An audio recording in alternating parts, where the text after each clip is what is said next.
자, 우리 주님의 말씀 같이 볼까요? 신명기 26장 1절로 3절 말씀입니다. 구약성경 신명기 26장 1절로 3절 말씀 세 구절인데요. 우리 같이 한 목소리로 합독합시다. 시작. 네 하나님 여호와께서 네게 기업으로 주어 차지하게 하실 땅에 네가 들어가서 거기에 거주할 때 네 하나님 여호와께서 내게 주신 땅에서 그 토지의 모든 소산의 만물을 거둔 후에 그것을 가져다가 광주리에 담고 네 하나님 여호와께서 그의 이름을 두시려고 택하신 곳으로 그것을 가지고 가서 그때 제사장에게 나아가 그에게 이르기를 내가 오늘 당신의 하나님 여호와께 아뢰나이다. 내가 여호와께서 우리에게 주시겠다고 우리 조상들에게 맹세하신 땅에 이르렀나이다 할 것이요. 아멘. 기도합니다. 주님, 오늘도 우리에게 말씀하여 주옵소서. 예수님 이름으로 기도하옵나이다. 아멘. 저는 오늘 2025년 추수감사절을 맞이해서 작은 소제목으로 영혼의 추수라는 소제목을 가지고 신명기 16장 1절로 3절 말씀에 터잡아 주의 말씀을 증언하려고 합니다. 우리는 오늘 왜 이 자리에 모여 추수감사 주일 감사 예배를 드릴까요? 11월 셋째 주가 우리 교회 달력에 적혀 있기 때문에 모인 걸까요? 아니면 올 한 해 가족들과 함께 나름 큰 탈 없이 그럭저럭 버티며 지낼 수 있었기 때문일까요? 우리가 감사를 드리는 이유는 사실 그보다 훨씬 더 깊은 곳에 있습니다. 이 감사는 사실 인간 모두가 가진 본능적인 신앙 행위입니다. 이 말은 우리 예수 믿는 사람들만 감사하는 게 아니라 예수를 안 믿는 모든 일반 인간들도 다 마음에 감사를 본능적으로 하는 그런 뭐라고 할까요? 기질을 가지고 있습니다. 성경에서 인류가 드린 첫 번째 예배를 혹시 기억하십니까? 그것이 바로 가인과 아벨의 감사의 제사였습니다. 창세기 4장에 보면 가인과 아벨이 하나님께 제사하는 장면이 있습니다. 그림을 잠깐 보시면 제가 저 인터넷에서 저 그림을 제가 직접 그리면 좋은데 한참 찾았어요. 저거 이미지를 하나 따려고요. 누가 가인인지 짐작이 가시죠? 오른쪽 사람이 농산물을 들고 있고 또 왼쪽에 있는 사람은 아벨 같죠? 근데 아벨은 손에 재물을 갖고 있지 않고 이렇게 제단 위에 이렇게 저게 양인 것 같아요. 저 새끼로 보이겠죠? 첫 새끼니까 저렇게 표현을 한 것 같아요. 저 이미지를 제가 왜 했냐면 가인은 손에 뭔가 들고 있어요. 근데 아벨은 빈손이에요. 그렇지만 빈손이지만 저 중앙에 제단, 하나님께 제사 지내는 예배 드리는 저 중앙에 가인이 가진 농산물이 올라가 있는 게 아니라 아벨이 올린 저 제물이 올라가 있다. 저 이미지만 제가 따고 싶어서 저 그림을 찾아낸 겁니다. 자, 저기까지예요. 하나님이 저 두 사람에게 너희들 나에게 오늘 제사를 드려라 이렇게 명령해서 저들이 저렇게 한 것일까요? 저들은 자발적으로 자기가 열심히 일해서 거둔 것을, 가인은 땅의 소산을, 아벨은 양의 첫 새끼를 가지고 나와서 하나님 앞에 소위 감사의 제사, 감사의 예배를 드렸어요. 이것은 무엇을 말합니까? 신학자들은 이것이 인간의 마음 깊은 곳에 창조주 하나님을 향한 그 감사라는 응답의 본능, 이것이 새겨져 있음을 보여주는 장면이라고 말하고 있어요. 내가 거둔 이 모든 것의 근원이 따로 있다는 것을 인간은 신앙이 있든지 없든지 교회를 다니든지 안 다니든지 본능적으로 알고 있다는 겁니다. 이것이 인간이 하나님께 드리는 감사의 시작점이에요. 하지만 이 첫 번째 감사 예배에서 끔찍한 비극이 일어나요. 하나님이 애석하게도 아벨의 제사는 받으셨는데 그만 가인의 제사는 받지 않으시는 그런 일이 벌어져요. 이걸 가지고 옛날에 성경을 해석하는 분들이 성급히 이렇게 해석을 했어요. 가인은 농산물로 제물을 삼았기 때문에 거절된 거고, 어디서 들은 건 있어가지고 아벨은 양의 피로 양을 잡아서 그 피와 기름으로 제사를 지냈기 때문에 하나님이 받으신 것이다. 근데 피의 제사는 아직 하나님이 가르쳐 주신 바가 없어요. 그리고 하나님께서 이렇게 제사를 지내라고 알려주신 율법에 보면 농산물로도 제물을 삼아 하나님께 드릴 수가 있어요.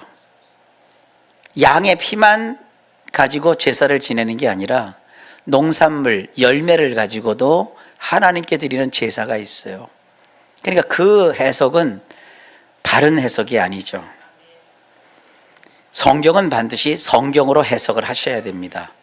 시브리서 신약성경 11장 4절에 보면 이렇게 말해요. 믿음으로 아벨은 가인보다 더 나은 제사를 하나님께 드렸다. 이 믿음의 문제라고 말하고 있어요. 가인과 아벨의 제사에 있어서 정말 핵심적인 요소는 믿음입니다.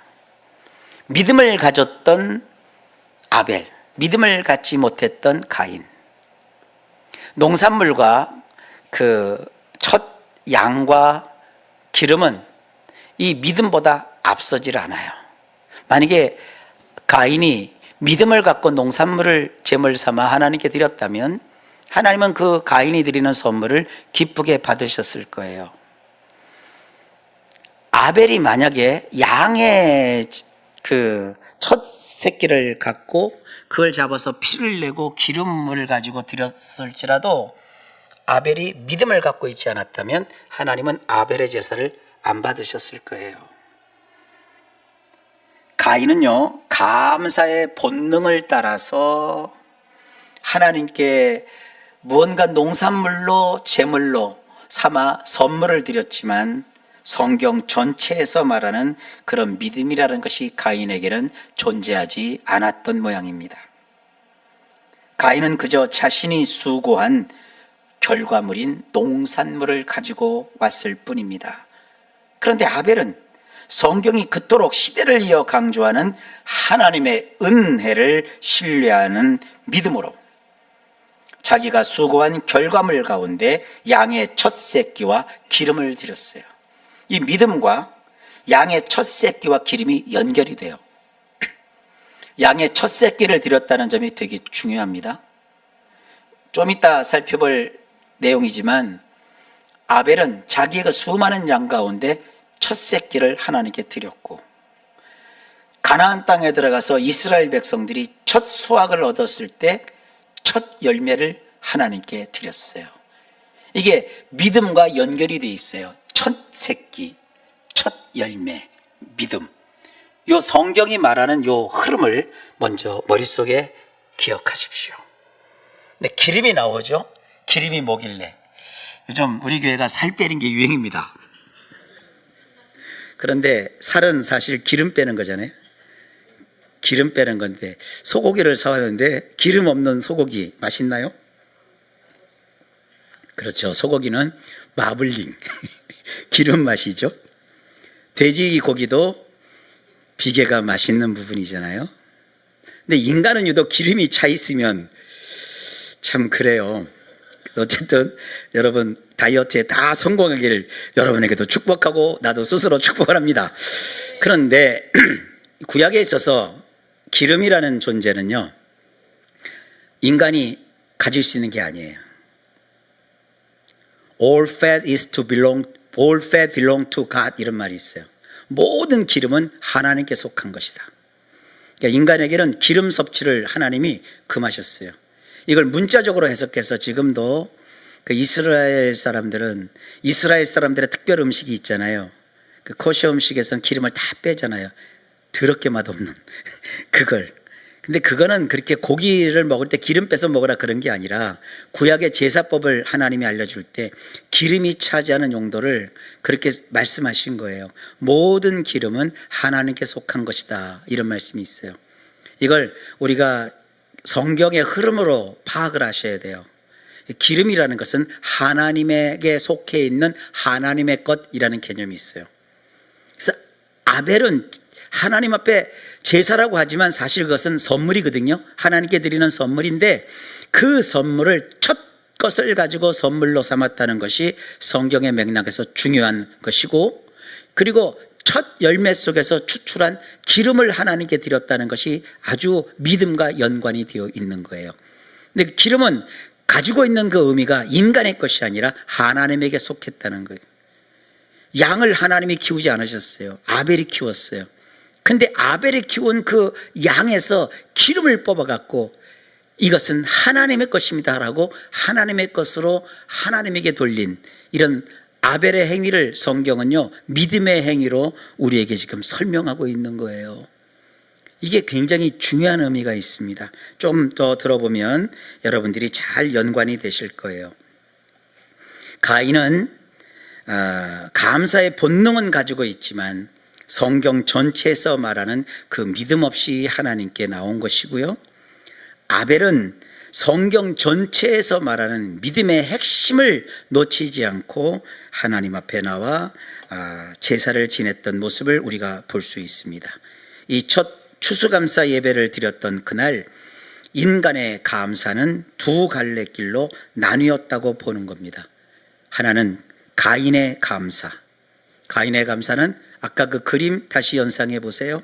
나의 수고, 나의 성과, 나의 처지에 근거한 조건적인 감사. 내 손에 뭔가 있어야만 드릴 수 있는 감사. 또 다른 하나의 감사는 아벨의 감사. 아까 그림에서 아벨의 손에 다시 한번 보여주실래요? 아무것도 없어요. 저게 중요한 거예요. 나의 처지와 상관없이 하나님 그분만을 신뢰하는 믿음에 근거한 감사. 저와 여러분의 감사는 어디에 서 있는지 한번 생각해 보십시오. 가인의 감사는 위험해요. 왜 그러냐면 만약 내 수고의 결과가 좋지 않다면, 내 처지와 형편이 비참하다면 어떻게 됩니까? 하나님, 난 드릴 마음이 있지만 드릴 것이 없습니다, 이렇게 말할 거예요. 그래서 하나님은 이스라엘 백성에게 진정한 감사가 무엇인지 40년의 광야 생활을 통해 철저하게 훈련시키셨습니다. 다음 그림을 보시면 이스라엘이 광야길을 행진할 때 상상한 그림이에요. 저기 시내산도 보이는 것 같죠? 근데 저기가 되게 멋있는 것 같지만 저게 여러분 사막길이에요. 풀 한 폭이 나무 한 그루 없어요. 물도 없는 곳이에요. 저기 가서 뭐 비박하면서 요즘 말하는 것처럼 캠핑 가갖고 뭐 삼겹살 구워 먹고 그러는 장소가 아니에요. 저기는 낮에는 뭐 가리는 것이 없으면 사람이 생존할 수가 없는 곳이에요. 얼마나 햇빛이 뜨거운지 자결하는 그러한 그 햇빛이 있는 곳이라 도무지 인간이 살 수 없는 곳이고요. 밤이 되면 또 왜 이렇게 추운지 보온을 하지 않으면 사람이 얼어 죽습니다. 그래서 하나님이 저 광야길을 통과할 때는 저기 구름 뭐 기둥처럼 보이는 거 있잖아요. 저거는 상상도인데 구름 기둥으로 저 한 300만 400만 정도 되는 어마어마한 인구를 다 이 구름 기둥으로 덮어버리셨어요. 위를 그늘을 만들어 갖고 시원하게 지나게 했어요. 우리는 습도가 높기 때문에 이 그늘이 뭔지 별로 실감이 안 납니다. 제가 액취에서 공부를 하는데 그 카자흐스탄에 있는 친구들이 3명이 와서 같이 공부를 하는데 그 친구들이 다 같이 저한테 하는 얘기가 있어요. 목사님, 한국 가서 공부를 하는데 자기 카자흐스탄도 여름에 무척 덥대요. 뜨겁대요. 온도가 한국보다 훨씬 높대요. 근데 다른 게 있대요. 한국은 너무너무 습하대요. 카자흐는요 이렇게 막 뜨거워도 그늘 속에 들어가면 시원하대요. 그 더위를 못 느낄 정도로 그 시원하대요. 근데 한국은 더울 때 그늘이 뭐요? 그늘이 있어도 후덥지가 나고 더워서 못 견딜 정도로 덥대요. 근데 저기는 습한 곳이 아니에요. 건조한 건조지대예요. 그래서 낮에 하나님께서 그 구름으로 그늘을 만들어 버리시면 시원하게 그 더위를 먹지 않고 지나갈 수가 있어요. 또 밤은 조금 제가 속된 말을 쓰겠습니다. 오지게 춥대요. 오지게. 너무너무 춥대요. 그런데 하나님은 저 구름 속에다가 불기둥을 또 감춰 놓으셨어요. 저 불기둥이 발열을 시작하면 저 수많은 사람들이 온 밤에 따뜻하게 지낼 수가 있어요. 근데 광야길은 40년을 지나가지만 지나가는 40년 내내 저들이 그 기후 때문에 상하거나 죽지 않도록 하나님이 철저하게 보장을 해 주셨어요. 저는 이스라엘의 출애굽 역사를 보면서 지금도 깜짝깜짝 놀라요. 이스라엘의 경제 원리는 위로부터의 공급이었어요. 만나와 메추라기를 주셨고, 애굽에서 출애굽할 때 애굽 사람에게서 그들이 품삯을 다 챙겨가지고 나오게 하셨어요. 금은 동철 보석을 다 가지고 나오게 했어요. 그 중에 은은 그들이 시내산에서 우상을 만드느라고 이상한 짓을 하느라고 다 큰일 내서 소진해 버렸지만 나머지 은은 돈이거든요. 보석 이런 걸 가지고 가는 곳곳마다 시장이 서고 장이 서는 그곳에 가면 그것을 통해서 이 화폐 경제, 물물 교환을 해서 필요한 물품을 그때그때 공급을 받았어요. 그러나 주식은 만나와 메추라기, 그리고 마실 물은 하나님이 직접 공급해 주셨어요. 생필품이나 일용품은 그들이 가지고 나온 그 재물을 가지고 그때그때 필요에 따라 공급을 받았지만 정말 중요한 먹거리는 하나님이 40년 동안 그들에게 공급해 주셨어요. 그래서 굶주리지 않게 하셨고, 옷도 헤어지지 않게 하셨고, 발도 부르트지 않게 하셨어요. 그들이 광야에서 저기서 무슨 농사를 짓고 저기서 무슨 추수를 합니까? 저도 농사를 지어서 추수하려면 경작을 빨리 해도 3개월이나 4개월을 걸려야 되지 않아요? 한철 심어서 한 시즌을 지나가야, 한 계절을 지나야 그 다음에 수확을 얻는 것이 농사잖아요. 저기 어디서 농사를 짓습니까? 하나님의 신호는 분명했어요. 저 구름기둥이 떠오르면 그들도 짐을 싸야 돼요.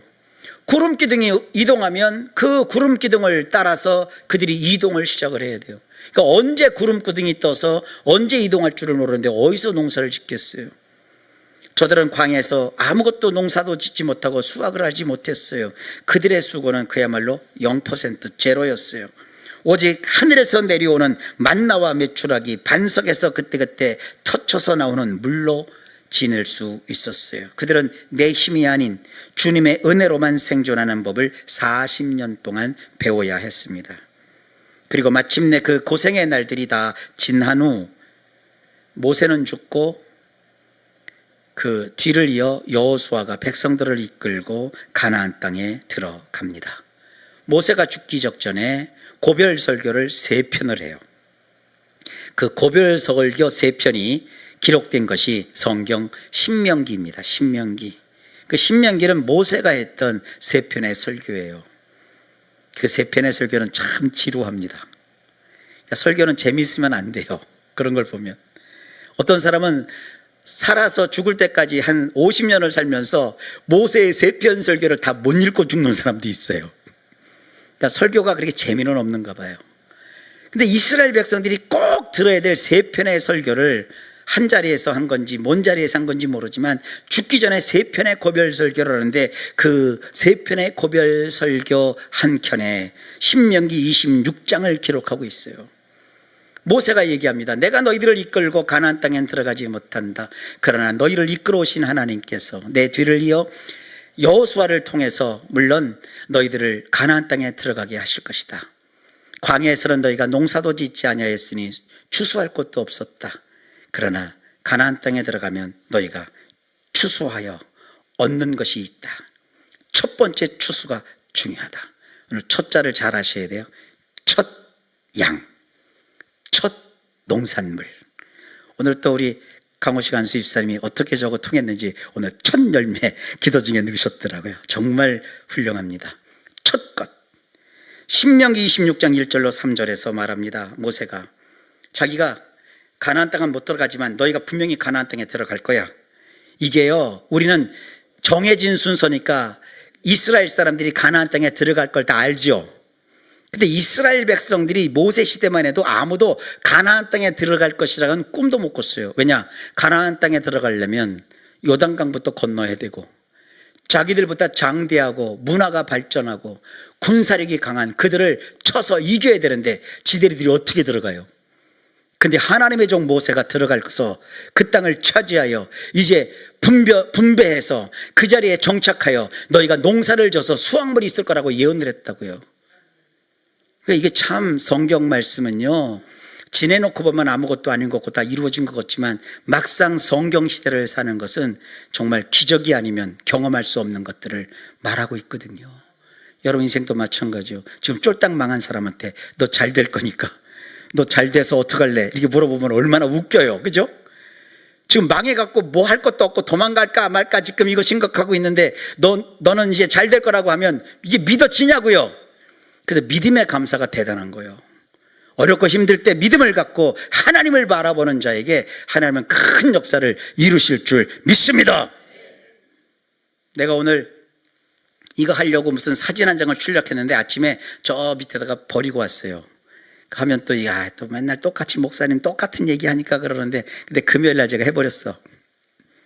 여러분, 일상 속에서 아무것도 일어나지 않을 것 같을 때 믿음을 가지면 내가 믿음이 좋든 나쁘든 상관없이 하나님이 이루십니다. 걱정하지 말아요. 여러분들은 교회 오면 빈자리 보죠. 저는 지금도 내 신앙 양심을 보고 말하지만 나는 빈자리가 눈에 안 들어와요. 와 있는 성도들이 내 눈에 보여요. 제가 일부 예배 때 정말 혼신을 다하는 거 아시죠? 일부 예배 때 참석하신 분들은 저한테 그래요. 목사님, 솔직히 2부 예배보다 1부 예배가 말씀이 더 좋아요. 그래요. 아니, 뭐 더 좋지는 않아요. 근데 느끼는 게 그래요. 왜냐면 1부 예배 때는 제가요, 거의 원고대로 조금씩 시간을 맞춰줘야 되니까 따박따박 얘기를 해주거든요. 말씀이 능력이 있는 거지. 말씀을 전하는 자가 목소리가 어떻고 제스처가 어떻고 그거는 부차적인 문제예요. 제가 한 사람을 볼 때마다 성경을 올려요. 한 사람이 천을 이루리라. 그러니까 저는 성도들을, 그래서 우리는 성도들을 계수를 못하게 해요. 그 계수해가지고 우리 성도들이 10,000명 모이고 100,000명 모인 거 그거 내세워서 뭐 하겠어요? 한 사람이 천을 감당하는 그런 성도들이 돼야죠. 여러분이 있는 곳에서 여러분이 손대는 것마다 거래처가 한 1,000곳, 1,000명 정도 확보되면 뭐 되지 않겠어요? 우리 조그만 장사를 해도 손님이 내가 정말 단골 1,000명씩만 다 확보돼도, 내가 사업을 하는데 내 사업장에 거래하는 자가 기업이 1,000개만 돼도 뭐 쇠당 뒤집어지지 않겠어요?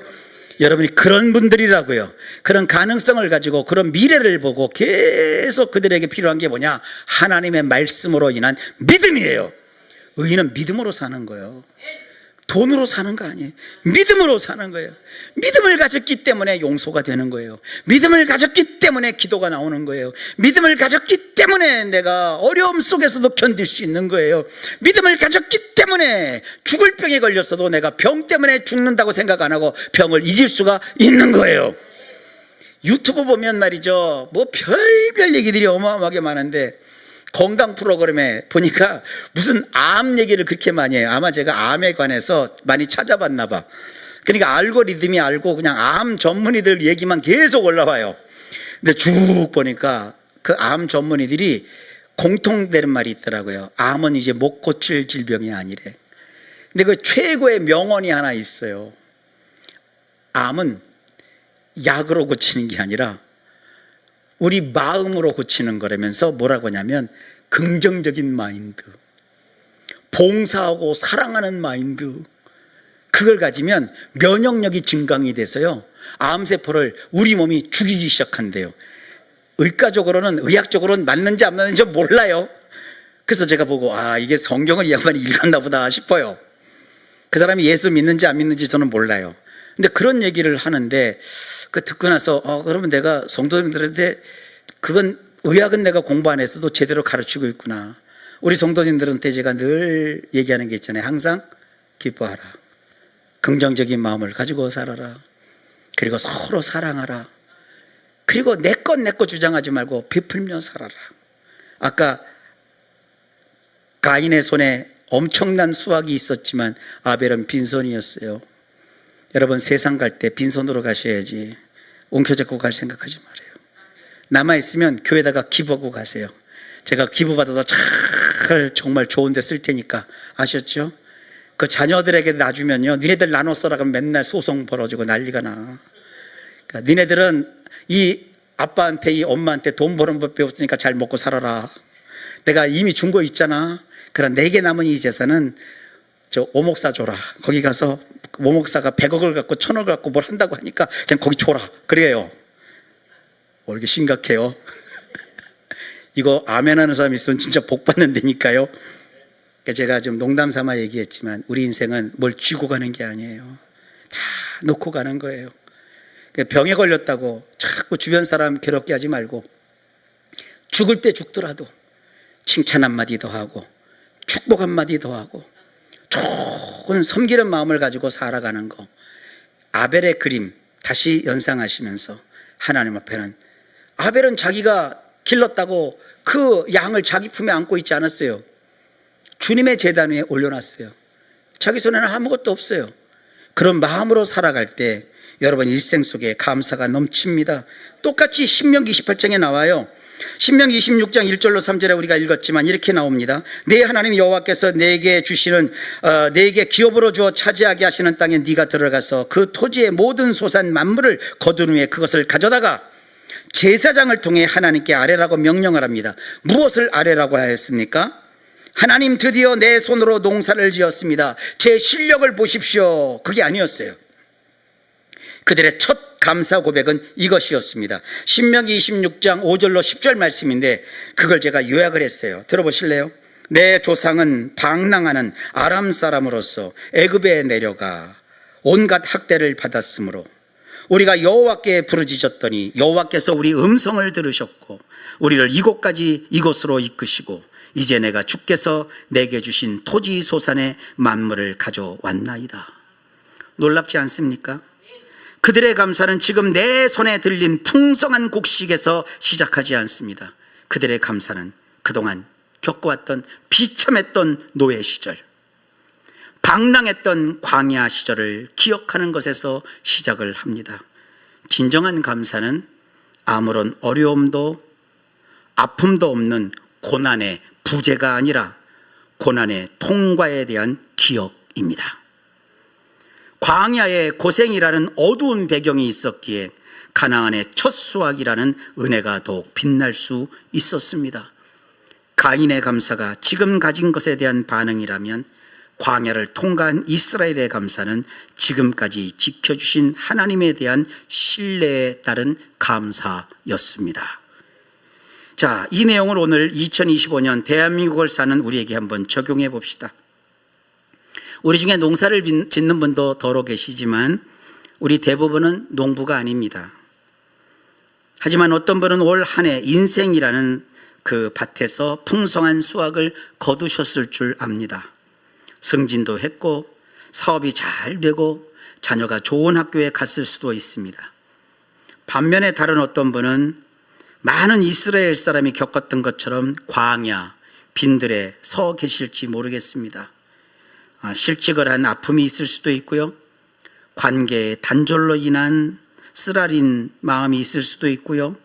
예기치 못한 질병으로 고통받고 계실 수도 있습니다.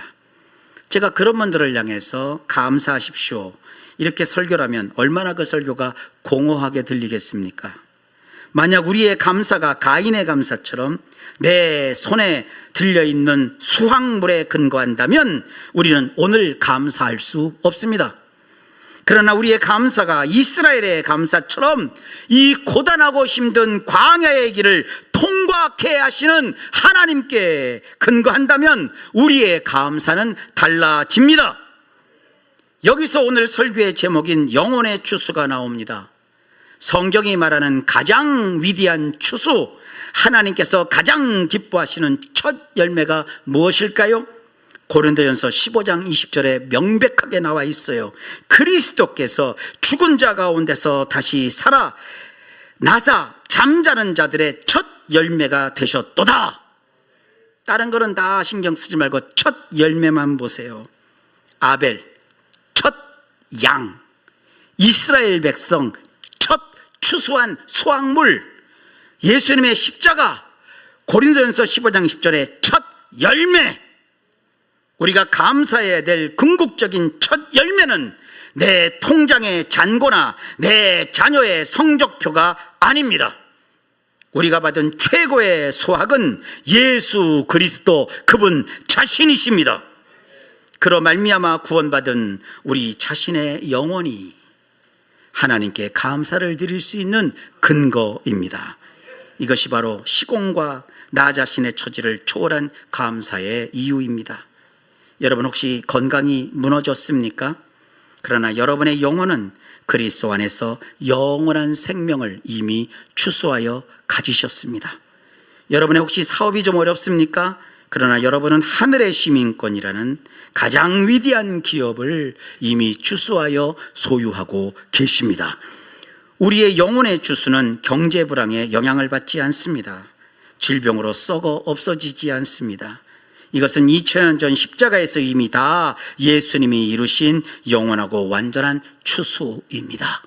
그러니까 2025년 추수감사절에도 우리는 빈손 들고 나온 것 같아도 우리 안에 계신 양의 첫 새끼인 첫 양이신 예수 그리스도, 그분이 내어주신 가장 고귀한 기름, 곧 그분이 십자가에서 내주어 흘리신 그 거룩한 보혈, 그것이 하나님께 올릴 우리의 제물이고 하나님이 기뻐 받으시는 영원한 헌물입니다. 오래전입니다. 네덜란드 사람인 코리텐부음이라는 여사가 있어요. 이 코리텐부음 여사는 2차 세계대전 당시 유대인을 숨겨줬다는 이유로 나치 강제, 좀 보여주세요. 저분이 코리텐부음 여사예요. 젊었을 땐 꽤 이쁘셨는데 나이 드시니까 이제 가셨지만 되게 오래되셨어요. 네덜란드 사람입니다. 저분이 2차 대전 당시 때 저분이 정말 되게 예수님을 잘 믿는 분이시거든요. 유대인을 숨겨주었다는 이유로 나치 강제 수용소에 끌려가 갇힙니다. 코리텐부음 여사는 그 언니 또 베시라는 여사가 있는데 이 베시는 코리텐부음보다 신앙이 더 좋으세요. 그녀 언니 베시와 함께 라벤스부르크 수용소의 가장 더럽고 끔찍한 막사인 바라크 28번 실에 이제 감금이 돼요. 근데 이 28번 감호조죠, 감옥소죠. 여기는요 벼룩이 그렇게 들끓는 거예요. 우리나라도 얼마 전에 벼룩 때문에 많이들 막 신경이 곤두섰었죠. 이 벼룩이 참 사람을 잠을 못 자게 하잖아요. 잠을 잘 수도 없어서 온몸을 물어뜯는 이 벼룩 때문에 코리는 절망이 왔어요. 근데 옆에서 그 언니 베시는 그 벼룩 속에서도요, 이제 참 신앙이 무서운 거예요. 데살로니가전서 5장 18절 뭐죠? 범사에 감사하라 그랬으니까 그 말씀을 붙들고 이 언니가 하나님 이 벼룩까지도 감사합니다 라고 기도를 하는 거예요. 이 코리가 이해가 안 가는 거예요. 이 미친 상황에서 어떻게 언니는 벼룩을 인해서 벼룩을 어떻게 감사해? 몇 주가 지났어요. 그래서 그들이 발견한 게 있어요. 그들은 막사에서 몰래 성경을 읽고 예배를 드렸거든요. 근데 이상하게도 다른 막사에는 수시로 드나드는 그 무시무시하고 아주 포악한 나치 간수들이 유독 자신들의 막사에는 얼씬도 하지 않는다는 것을 깨달았어요. 이유가 무엇이었을까요? 그 막사에 들끓었던 벼룩 때문이었어요. 간수들도 벼룩에 물리는 것이 싫어서 그 막사 근처에는 오지도 않았던 것입니다. 코리와 베시는 그 벼룩 때문에 그 지옥 같은 수용소 안에서 유일하게 발각되지 않고 매일 밤 하나님께 예배를 드릴 수 있었다고 합니다. 그들에게 벼룩은 저주가 아닙니다. 예배를 지켜준 하나님이 내려주신 은혜의 도구였습니다. 사랑하는 성도 여러분, 혹시 여러분 삶에 이런 벼룩이 있습니까? 여러분을 고통스럽게 하고 이해할 수 없는 그런 광야가 혹시 있습니까? 가인의 감사는 그 벼룩을 보면 하나님을 원망합니다. 그러나 이스라엘의 감사, 아벨의 감사는 그 벼룩 너머에서 일하시는 하나님을 바라보며 믿고 신뢰하며 감사합니다. 오늘 우리는 우리의 처지를 초월한 감사를 드려야 합니다. 우리의 감사는 올 한 해 주신 것들 때문이 아닙니다. 우리의 감사는 그 모든 것을 내어주신 그분 때문입니다. 우리의 감사는 이 모든 상황에서도 우리의 감사는 우리 영혼을 이미 추수하신 예수 그리스도 때문입니다. 이 믿음이 있을 때 우리는 성공 중에도 교만하지 않고 실망하지 않고 실패 중에도 낙심하지 않고 범사에 감사할 수 있습니다. 오늘 이 추수감사주일에 여러분 시선을 손에 쥔 것에서 돌려 여러분의 영혼을 붙드신 예수님께로 향하시기 바랍니다. 이 영원한 추수에 근거하여 시공을 초월한 감사를 드리는 우리 복된 주암교회 성도님들 되시기를 예수님의 이름으로 축원합니다. 기도합니다. 하나님, 우리 모든 성도님들 정말 하나님께 영원한 추수를 주신 주님께 감사하며 영광 돌리는 삶을 다 살아 누리도록 주님 도와주옵소서. 예수님 이름으로 기도하옵나이다. 아멘.